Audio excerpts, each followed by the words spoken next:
You're listening to Talking to Teens, where we speak with leading experts from a variety of disciplines about the art and science of parenting teenagers.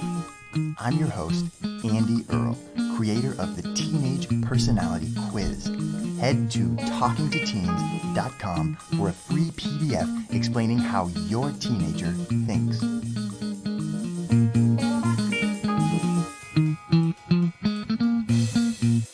We're here today with Amy Cooper Hakim. She is the author of the book Working with Difficult People, Handling the 10 Types of Problem People Without Losing Your Mind. Dr. Hakim has a PhD in industrial organizational psychology. She is the founder of the Cooper Strategic Group. She helps employees and employers to get along better, and she coaches leaders and employees to improve productivity, morale, satisfaction, and overall work-life balance. We are so excited to speak with Dr. Hakim today about ideas from her book, Working with Difficult People, how to work with difficult teenagers in your life, and some tips and insights about dealing with the coronavirus and being quarantined together with your teenagers. So excited to get into all of that and a whole lot more. Amy, thank you so much for coming on the show today.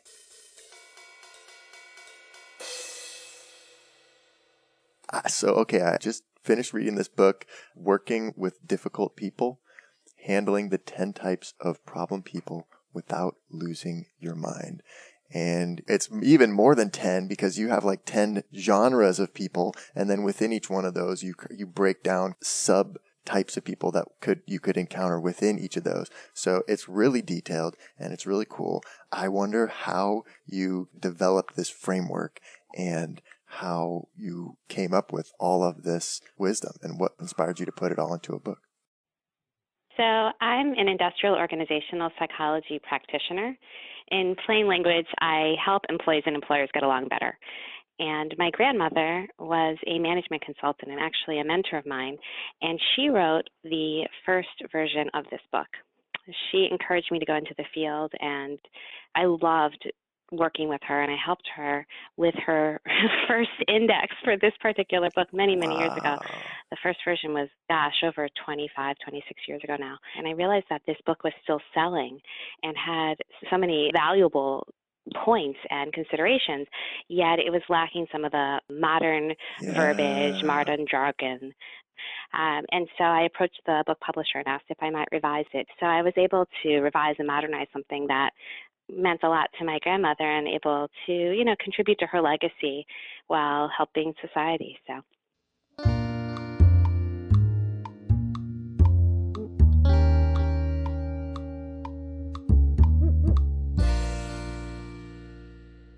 A lot of the strategies in this book center around how to figure out like the right questions to ask people and how to kind of put on your like investigator hat, and instead of getting like caught up in this conflict and going along with it and letting it kind of sweep you into maybe an argument or a fight of some kind, just kind of being a little more dispassionate and examining it and, questioning the person to figure out exactly what's going on and getting it out in the open. Sure. And yet the idea of, applying logic and trying to take emotion out of difficult relationships is something that is, it runs the course of time. Because when we're able to not react due to emotion, but step back and say, how might I get what I want and need from this person? What is this person's angle? And apply from a bit of a more logical or pragmatic stance, then we're able to move that relationship forward. But using logic to dictate our actions instead of necessarily jumping from an emotional standpoint is something that I really encourage people of all ages, to try to do. And it's harder to do than we think because we are emotionally invested in much of our daily interactions. So I try to first off define the type of person and the relationship specifically. You might have a narcissistic boss You might have a narcissistic colleague or a narcissistic subordinate, so someone who works for you.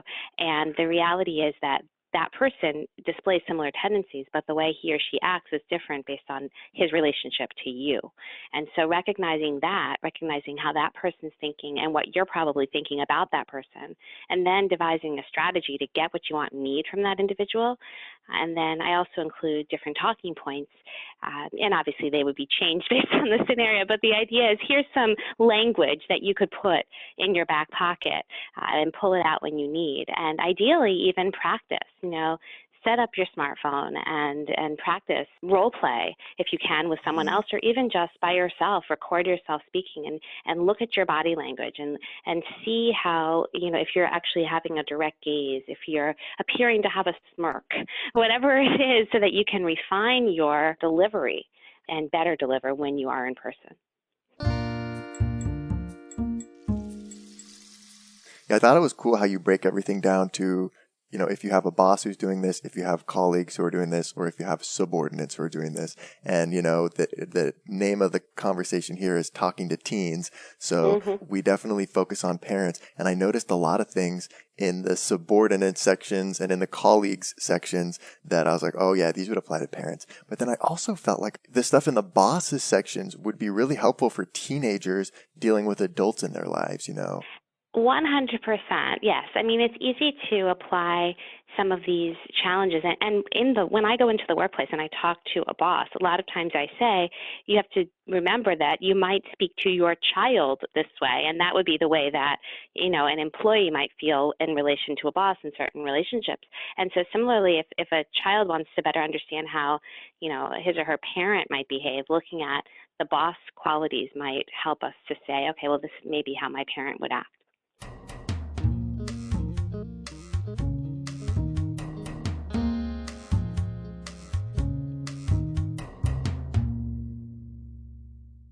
There's a lady that we talked to, Jane Nelson, who had this whole system for dealing with the unmet needs that kids have.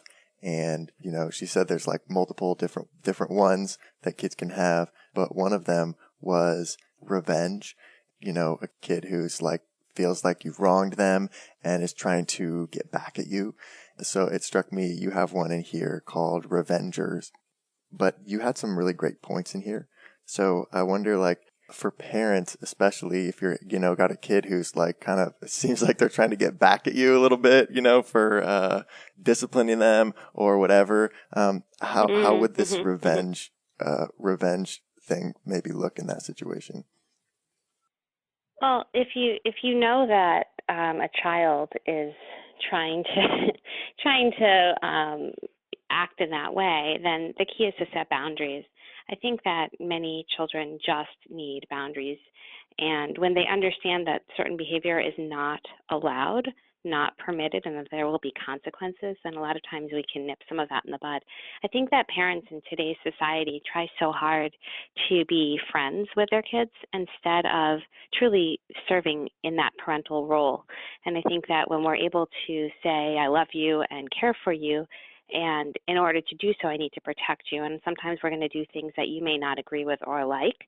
And if you do not behave appropriately, there will be consequences. And we have to have that firm love.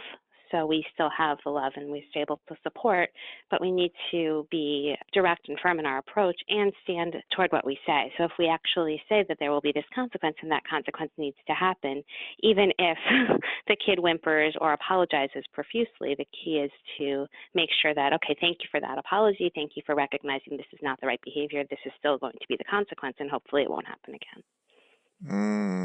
Yeah, right. Not like caving in to their behaviors and going back on the consequence or whatever. I see that so often. Parents are just so into being, besties with their kids. And while I have 3 kids, and I love spending time with them. I love it, but I'm the parent. And they need to know that to some degree. And when children pass the teenage years and get into adulthood, I think there is a transition that happens where we feel more like we are friends with our parents, and ultimately we take care of our parents as they grow older. And so I think that we'll see that transition throughout the life cycle.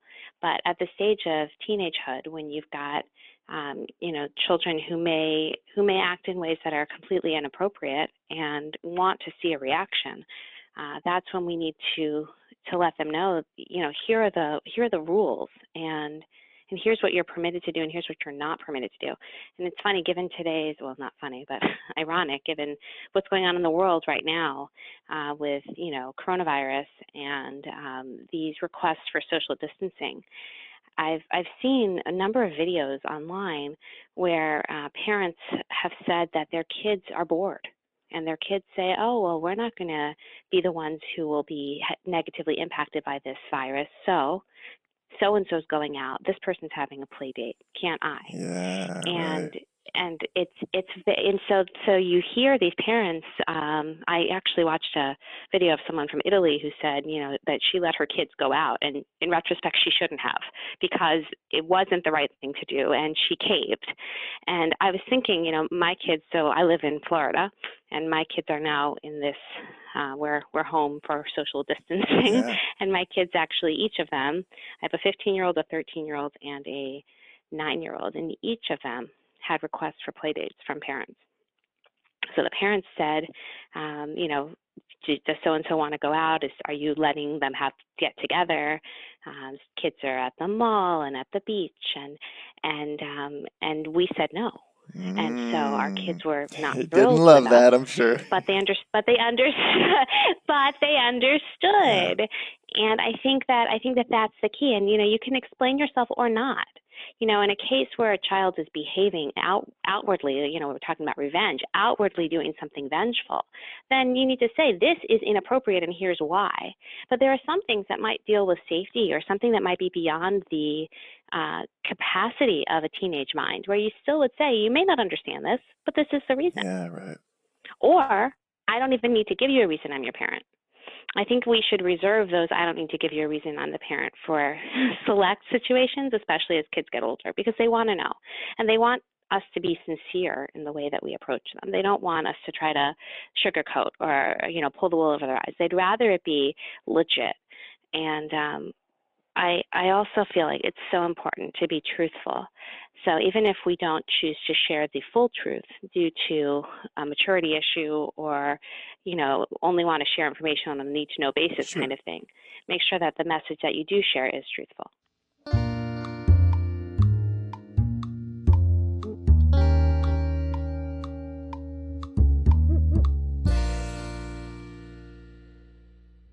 Another one I loved in here is bootlickers.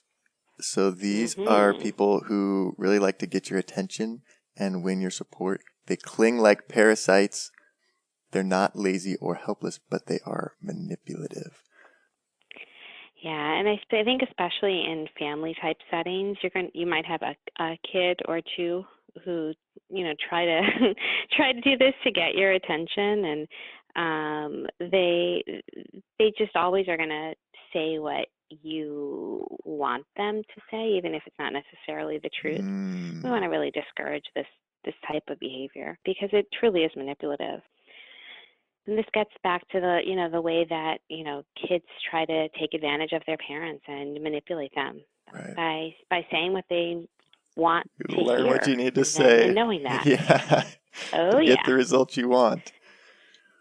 And of course, in the business world, you need to tell me if there's something that you have, negative feedback. You don't just tell me what I want to hear and the good things. Like, our bottom line is going to suffer if we can't be honest, and if you won't just be open with me. And we have to be honest, and we have to expect that candor. We also, though, have to teach and reinforce the importance of tact. We can, we need not share every piece, always be as honest. I talk to my clients about And as a female, I'm allowed to give this example, but let's say that I come and I have this amazing dress that I'm super excited about, and I show my spouse, and I say, oh, how do you like this? And he says, oh, you look beautiful, but I really look horrific. I don't want him to say I look beautiful, because if I don't look good, then I will feel badly when I'm out in public. If it's see-through and I didn't know, okay? Yeah, Give that as an example. right. But what if he says, oh, you look so beautiful, because that's the answer that he thinks I want to hear? Well, that doesn't help us. But the issue is, what if we're about to go to an event and we are 3 minutes out the door? Then is that the appropriate time to offer? Right? So we have to, it's not just as black and white and cut and dry as one might imagine, but it's not always appropriate to give every piece of advice all the time, every unsolicited opinion. But it is important to learn when to share what. And sometimes we can say something that we need not share, and it can actually really be very, very hurtful to the other person. But what if it's something that we need to do in order to move us forward? So I think we have to learn. I think that's part of the element of tact that children and adults learn to use when appropriate. And I think that, even asking, do you really want my truthful opinion here? Can help, Sure. because, if the boss or the parent or the child says, you know what, actually, I just really need you to be supportive right now. That's different than I really want to hear your thoughts on. Mm-hmm.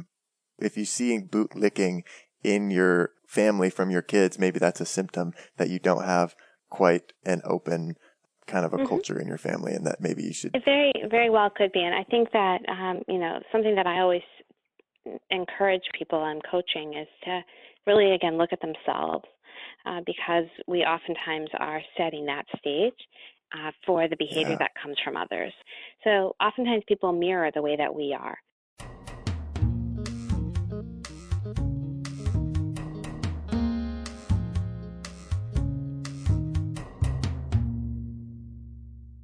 The most popular search term that people find our website on Google is defiant teenagers.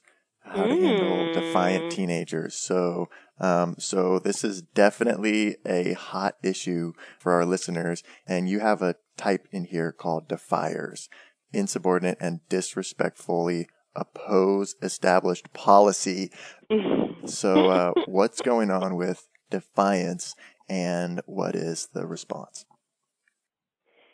Well, when someone is defiant, they literally do not want to follow rules, and they will let you know so, and they do not behave appropriately, and it could be based on lack of consequence, lack of respect for the parent or the institution, and it really gets down to having a frank conversation, setting boundaries, and if necessary, involving perhaps a therapist or an outside family member or friend to come in and help navigate why there is that disconnect and what to do about it.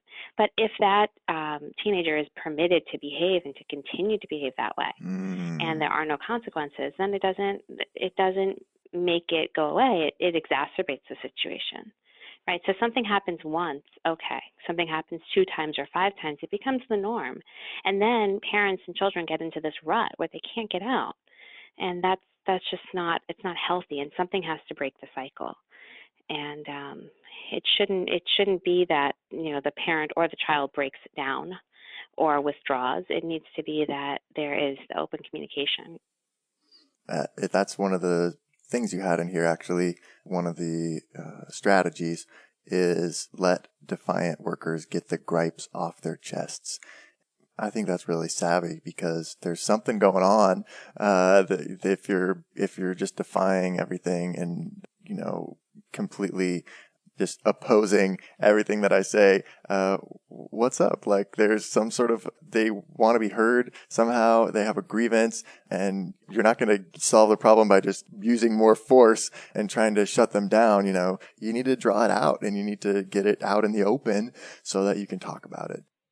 Sure, and when you have that dialogue, then you're able to get to the root of it. And it may be, this isn't going to work. You're not going to get what you want.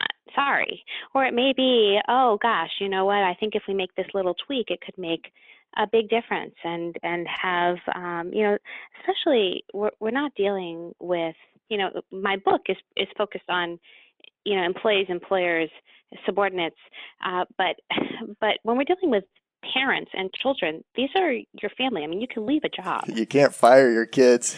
Yeah. They're right. You can't fire your kids. And so recognizing that, and I think it makes the stakes even higher, right? Yeah, Right. We want to make sure that we set the tone, and that we recognize when we make a mistake, and as parents we fix it. I think that's something that I've learned from my husband, being married 20 something years now. He's very he's very good at apologizing, but sincerely.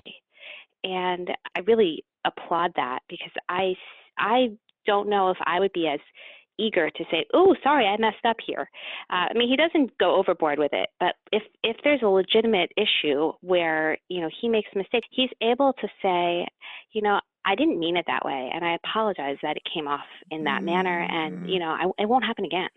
And the fact that he can do that and openly share, hey, even to the kids, I messed up here. I think that it speaks volumes, because then they're able to do so. And we've seen that, parents have come to me and said that my kids will, just on their own say, "Hey, I didn't mean for that to come off that way if it did." And I think too few of us are able to do that.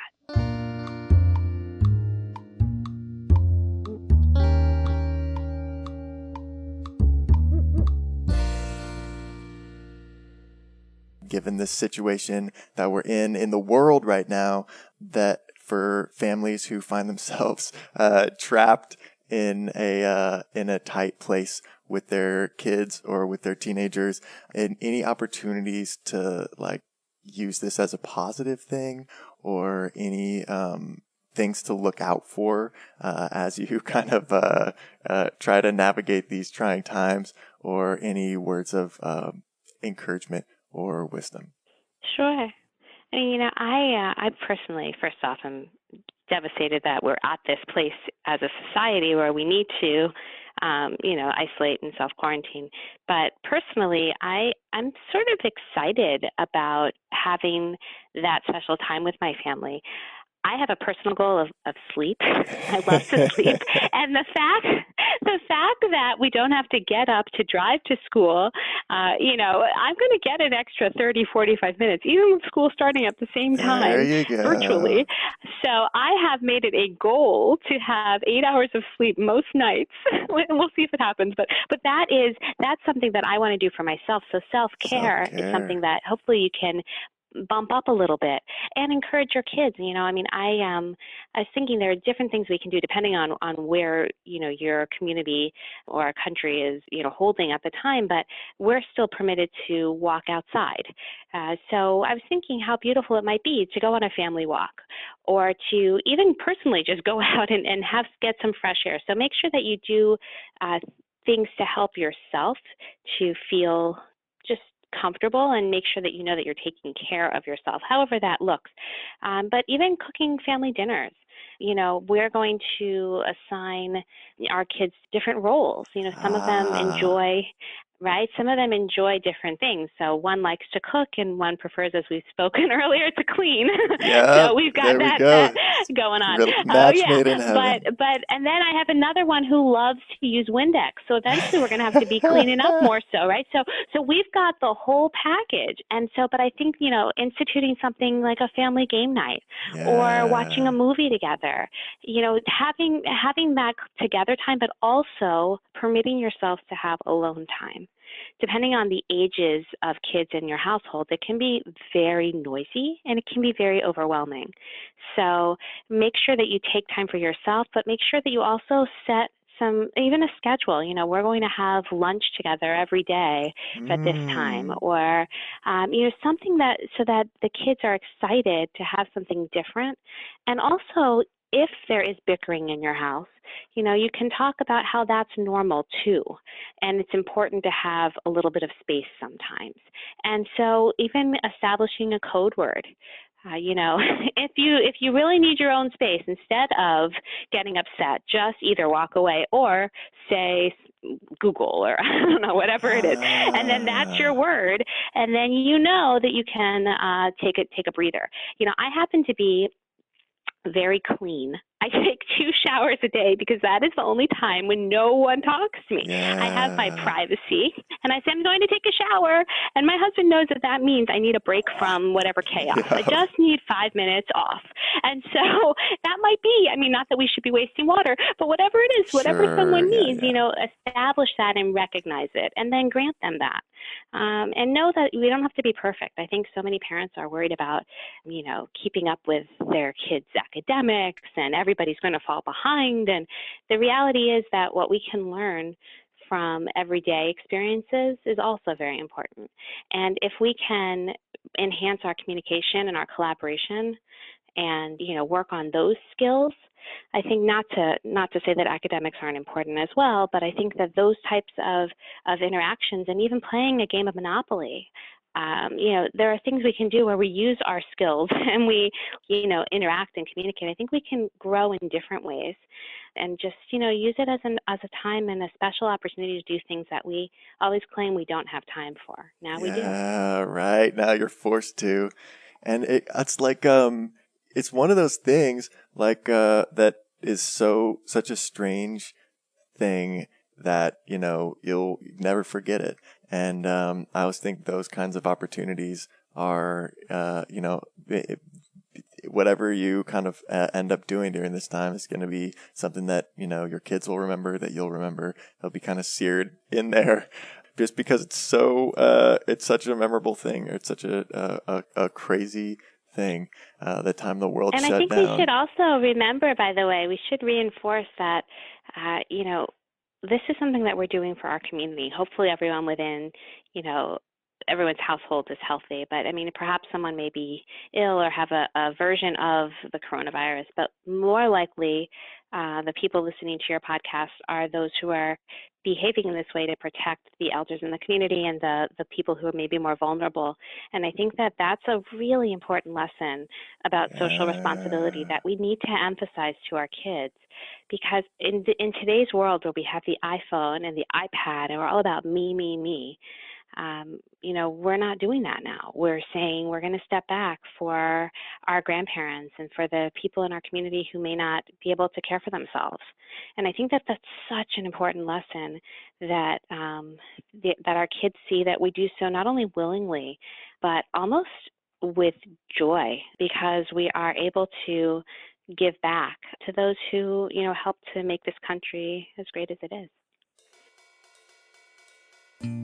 We're here with Amy Cooper Hakim, talking about her book, Working with Difficult People, and about the coronavirus quarantine. Here's a look at what's coming up in the second half of the show. We live in this era where everyone feels entitled. And when we're in this age of entitlement, I think people feel that the rules may not apply to them. You can't necessarily decide, I'm going to be able to navigate this relationship well, because you don't know what to expect. The person just erupts with anger. Yeah, again, that could get to the issue of, why is this person doing this? What kind of attention do they possibly need? Well, let's give them something, so they don't have to resort to that. Some kids may just be more mischievous, and that's not a bad thing, but, it should be in its proper place. But I do think a lot of it really relates to just attention or attention-seeking behavior. Well, also, it seems like, man, there's not as much excitement if you're trapped in your house all day. So you might just see some of these behaviors start to crop up during the quarantine phase here. And then you have to find ways to help the kids satisfy that need for some mischief or need for some excitement in more of a productive way. Want to hear the full interview? Sign up for a subscription today. You get unlimited access to all the interviews I've conducted. It's completely affordable, and your subscription helps support the work we do here at Talking to Teens. Thanks for listening. I'll see you next time.